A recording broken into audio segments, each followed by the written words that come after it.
Kanya-kanyang latag ng plataforma ang mga senatorial candidates habang patuloy na nangangampanya. May report si Darlene Kai.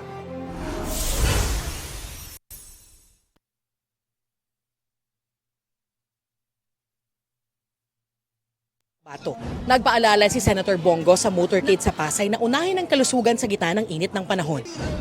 Kasama niya si Willie Revillame na namahagi ng jacket at t-shirt sa mga naroon. Sa Iriga, Camarines Sur, kinilalang honorary chieftain ng katutubong AGTA si Senator Lito Lapid. Si Amira Lidasan nagprotesta sa DOJ para ipanawagan ang pagpapalaya ng political prisoners. Si Senator Amy Marcos nagpahayag ng suporta sa mga magsasaka sa pagtitipon sa Quezon.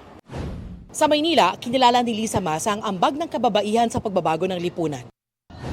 Si Representative Arlene Brosas idiniin ang pagpapalakas sa boses ng kababaihan. Sa Davao de Oro, inihayag ni Manny Pacquiao ang kahalagahan ng pagkakaisa para sa pag-unlad. Sa Cavite, kinilala ni Ariel Querubin ang anyay kabayanihan ng security guards.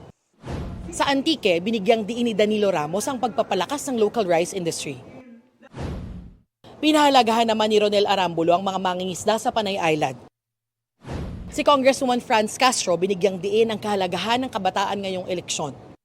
Presyo ng bilihin ang tinalakay ni Senator Francis Tolentino sa mga tindera sa palengke ng Caloocan. Umento sa sahod at sapat na benepisyo ng barangay health workers ang ipinaglaban ni Aline Andamo sa Iloilo. Nag-motorcade rally si Senator Ramon Bong Revilla sa ilang bahagi sa Quezon. Sa Ortigas, nakiisa si Teddy Casino sa protesta para tutulan ng NLEX toll hike. Si Modi Floranda sinabing pasakit sa mga driver at commuter ang NLEX toll hike. Isinulong ni Senadora Pia Cayetano ang pagpapaunlad ng Cavite State University bilang Smart Campus.